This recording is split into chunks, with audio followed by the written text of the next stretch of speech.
Overwhelm your opponent with this deck. Today, we're going to be looking at Maul, Arrival in Darkness. Maul is an aggression villainy leader, which can deploy if you control 6 or more resources. Maul has an ability with an action and exhaust to attack with a unit. It gains Overwhelm for this attack. When Maul deploys at 6 resources, he deploys as a 6/6 Force Underworld ground unit, which has the Overwhelm ability, and it gives each other friendly unit Overwhelm as well. Maul is going to be a leader, which we're going to want to build our deck around to have high power so that we can take advantage of that Overwhelm ability. When Maul deploys as a 6/6, he is quite a strong unit. His 6 power is the strongest we have on a leader so far. His 6 body also is not the most fragile, and so he may be able to deploy and withstand an attack. Obviously, at 6 resources is in the middle range of our general deploy costs, and so this is going to be a deck that's going to be more mid-range as focused. It's also going to be a deck that we're going to look to play competitively. So we're going to want to try to be taking on the meta as it currently is, which means that we're going to have to be able to prepare against decks that are more aggressive,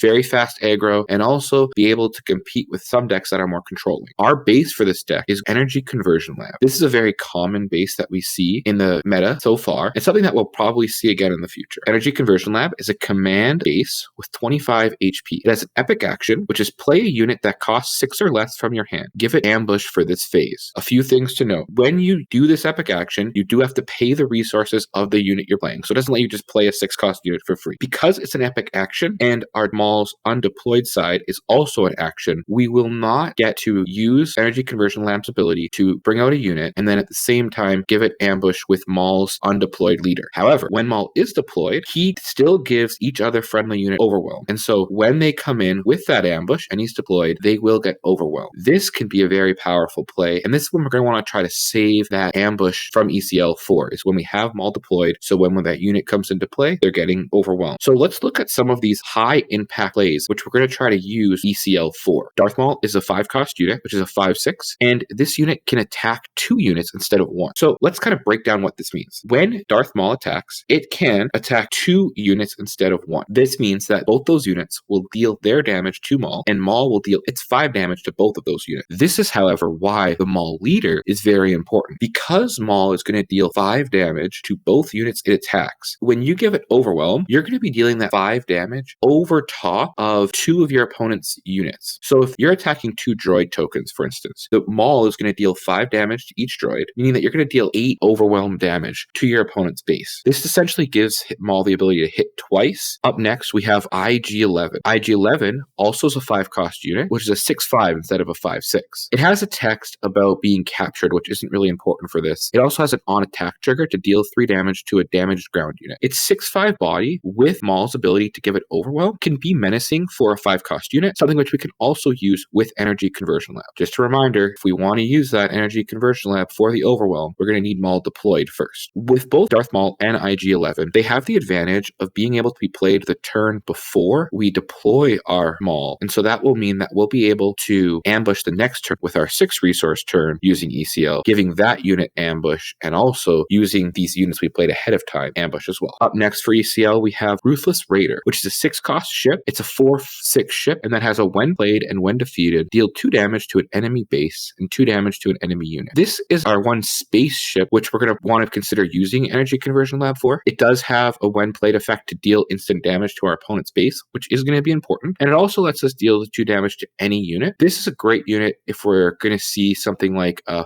Fett's Fire Spray with Django as a leader, because it deals the 2 damage when it enters play and can also deal that 4 damage with the attack. If we have Maul deployed and we're giving it Overwhelm, that 2 damage as well will weaken the ship we're attacking and maybe allow us to deal some extra damage over the top of that unit with Ruthless Raider's 4 attack. Up next, we have Kit Fisto, who's a 6-cost 7/6 Saboteur with a Coordinate attack, which will deal damage to a ground unit. It's not often that we're going to get Coordinate, and so that's not the overall important part of this unit. Finally, we have our 6-cost Kylo Ren. Kylo Ren is one of our best units with Ambush and Overwhelm. That's because when Kylo Ren attacks, he can give a unit +2/+0 for this phase. If it's a non-villainy unit, you also can give an experience token to it. As we already see on the slide, IG-11 might be a play that we make with our 5 resources, and the next turn, attack with Kylo Ren, giving IG-11 that added stat buff. However, we are able to give that +2/+0 to Kylo Ren himself, meaning that he's going to be attacking for 8 with that ambush of Energy Conversion Lab, and if we have our Maul deployed deployed, an 8/7 overwhelm attacking can be a very strong play to deal some necessary damage to our opponent's base. Now that we've looked at Energy Conversion Lab as a base, I want to look back at our leader, Maul. Maul, so far, is a unit that's going to be a little bit different than the other leaders that we have, where IG-88 and Moff Gideon are going to both be leaders which are going to reward you for swarming the board. IG is going to give all your units +1/+0. Well, Moff Gideon will also give your units overwhelm when he's deployed. He will only give the stat buff and overwhelm to units that cost less than 3. As we looked at in the previous slide, with ECL, we want to take advantage of those units which cost over 3. And so that's going to make Maul a more interesting leader than Moff Gideon. Going to the other side of the screen, we have Grand Inquisitor, who is going to be used for a more combo-oriented build, being able to ready multiple units that have less than 3 power. This, again, is going to be different than Maul, who's going to want to capitalize on having units with a high power so they can use that overwhelm effectively. Count Dooku has an ability which will allow your separatist cards to get exploit, meaning that you can play bigger cards earlier than you normally would. Well, we also are going to have high-powered units in our deck. We're going to want to take advantage of a more mid-range rather than late-game game plan. Finally, in the center, we've got two of the biggest leaders in the game, Darth Vader and Emperor Palpatine. There'll be a lot of similarities in this Maul deck with a Darth Vader deck. However, Maul deploys 1 turn earlier. He's going to deploy with 1 extra power, and his ability is just going to be a tap ability with no resource cost, meaning that we can always play at the maximum cost value of our curve, and we don't have to worry about saving resources for Vader's ping. As well, Maul is going to allow our units to get more overwhelm, meaning that we're going to be encouraging more unit-focused combat rather than playing a more control game, which Vader would want to do. Similarly, Emperor Palpatine is going to be the latest deploy hero we have in the game so far, and so this is a leader which is definitely slated for a more control game plan, where Maul is someone that's going to be more mid-range oriented. Let's look now at our turn 1 plays for the deck. First up, we have Death Star Stormtrooper, who's a simple 1 cost, 3/1. This extra power that he has is going to be good if we do want to just overwhelm our opponent's first play, and bonus points if they have less than 3 health, because we'll get to deal some damage to their base. Up next, we've got a Kylo's TIE Silencer. The main part is the fact that we're going to get a 3/2 space unit for 2. This is going to be good if we're going to see our opponents play things like an A-Wing on turn 1, because we can take out their A-Wing while also staying alive.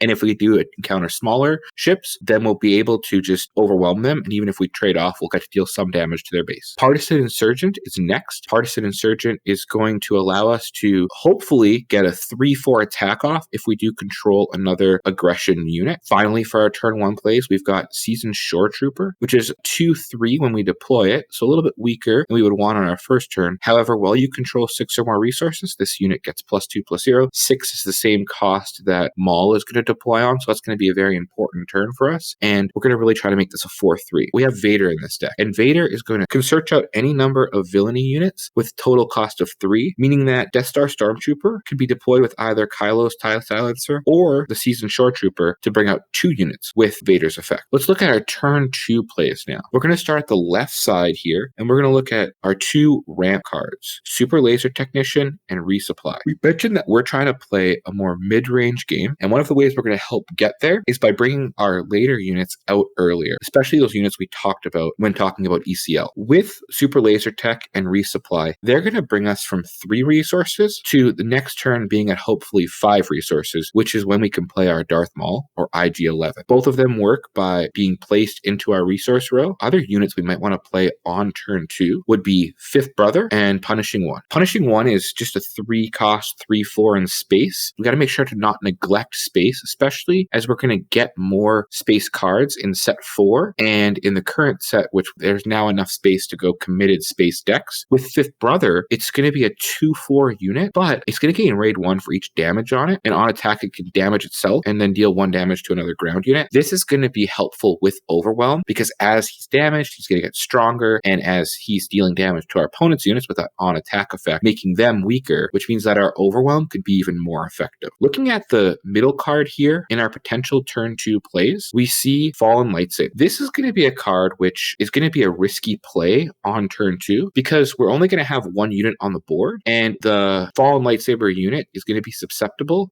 to a single removal spell, meaning that we're going to get 2 for 1 on cards, or potentially to be traitorous a little bit later on in the game. However, if our opponent is playing space and they're going more aggressive, they may not have ways to punish us by putting this Fallen Lightsaber on one of our other units. It's going to give our unit a little bit extra health, which is going to keep it alive longer, and going to give it more power, which is important to help it deal damage to our opponent's base and also make our overwhelm a little bit more effective and last a little longer. Looking at next, I want to talk about the bombs that we have in this deck. And first up is a card that might not seem like a bomb, but Timely Intervention is a 1-cost command event which lets us play a unit from our hand and give it ambush for the phase. So ECL is a great base, Energy Conversion Lab. Giving our cards ambush is going to be really strong. However, Energy Conversion Lab can only be used once. That means Timely Intervention is going to be a card which will allow us those same benefits of giving any of our units ambush, but we're able to do it from a card in our hand. And Timely Intervention also has a smuggle cost of 2, which is going to allow us to resource this card, and then when we need it later on in the game, we can pay an additional cost from what would be in our hand, and playing the cost of the unit still, and then giving that unit ambush. Similar to ECL, this is going to work a lot better when Maul is deployed. After that, we've got Overwhelming Barrage. This is a staple card in any command villainy deck. It's a 5-cost event, giving one of our units +2/+2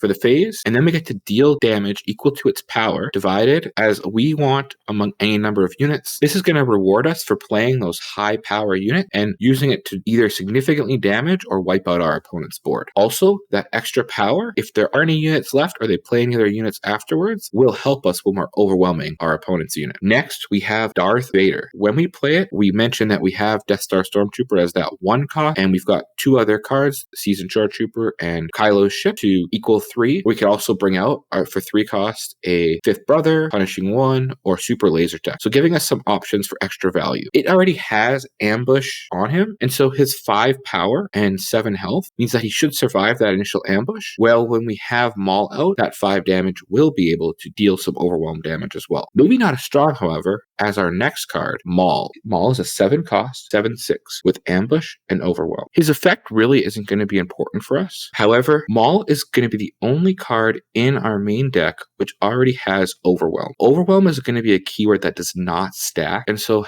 having the double overwhelm from Maul leader and Maul unit isn't going to do anything. However, it will allow us to, from our hand, deal some extra damage. It also has 7 power, which is a lot of power to have overwhelm on, to hopefully finish out the game. On the screen now, we're going to see overwhelm.deck. We're going to have notably 12 turn 1 plays. Then, as all our turn 2 plays we talked about, we have a full suite of 3 copies of each of those. We're going to have 5 copies of 5-cost units. We're going to have 8 copies of 6-cost units and 5 copies of 7-cost units. This is going to allow us to hopefully curve out. Notably, we don't have any 4-drop cards in the deck, and so hitting those ramps when we can of Super Laser Tech or Resupply will be helpful. The value in this deck as a mid-range deck is going to be in getting those 5-cost, 6-cost, and 7-cost units and getting those out reliably. I want to now turn towards sideboard potential. As we're looking at our sideboard, we're going to see 3 copies of Imperial Interceptor, 3 copies of Phase 3 Dark Trooper, 3 copies of Crate Dragon, and 1 copy of Power Failure. Each of these cards are going to be used against different decks. So as a mid-range deck, we're going to be competing against decks that are faster than us, that are going for a more aggro game plan, and decks that are going to be trying to control us more as a later game. So we're going to want to be able to sideboard against both of those. As it's still early on in this set 3 meta, we're not exactly sure the cards or the decks that will rise to the top, and so we're going to try to toolbox against a variety of options. Imperial Interceptor is going to be used against decks which are going to try to spam the space arena, going to try to avoid those units on the ground and try to win with a lot of damage in space. Imperial Interceptor will be played and just hopefully take out one of those ships that they have, as well as being a 3/2 body, meaning that it probably in combat will take out a second one. So its ability to take down 2 space units warrants its sideboard inclusion. Well, aggroing space is one option that your opponent might try to do. They may also try to aggro our ground arena, and in that case, we've got Phase 3 Dark Troop. This is a 3-cost 3/3 Sentinel, and when combat damage is dealt to this unit, you give it an experience token, which is going to make it stronger. One neat thing about this unit is that it does allow itself to get an experience token if it attacks a unit and that combat damage is dealt. It's just going to be an early wall that they're going to have to get over and hopefully bridge us to our later game units. The deck itself is going to generally be good at unit combat, as we have a lot of those high-powered units And so we're not as worried about aggro decks. We may be more worried about control decks, however, because our later game units are going to be one card that we're playing per turn, and our opponent's 1-for-1 removal will help them get to the later game faster. That's why a card like Crate Dragon we can have will be a unit which will help us against those later decks. Well, Crate Dragon already has Overwhelm, meaning that we won't get the same benefits from Maul. It is a 9-cost unit, which is already within our range that we're going to want to be playing with, as we're going to 7 already with Maul and Vader. As well, a card like Timely Intervention will still give us the ambush for him, and meaning that he can deal a lot of damage with the already built-in Overwhelm. While being a 10/10 unit, when an opponent plays a card, you may deal damage equal to that card's cost to their base or ground unit they control. This means that if an opponent tries to play a card like Super Laser Blast to wipe our board, they are going to have to take 8 damage to their base, which will not be fun for them. Any other kind of units they play will also trigger that effect, dealing their damage to their base. Some decks may want to play this in their main board. However, as a more mid-range focused deck, I've included to put it in my sideboard against control, so it's not a dead draw against a decks I'll be playing against of my opponents. And so I've tried to focus more on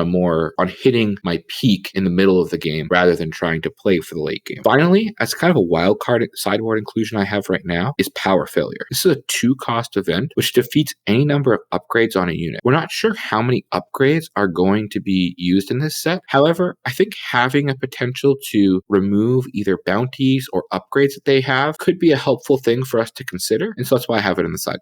So this is going to be for you to kind of build on your own and see if any of these cards are interesting for you. I like the deck that I have right now, but these are definitely cards that you can consider adding to yours to make it your own unique style. Have yourself a good day, guys, and we'll see you next time on Outmaneuver.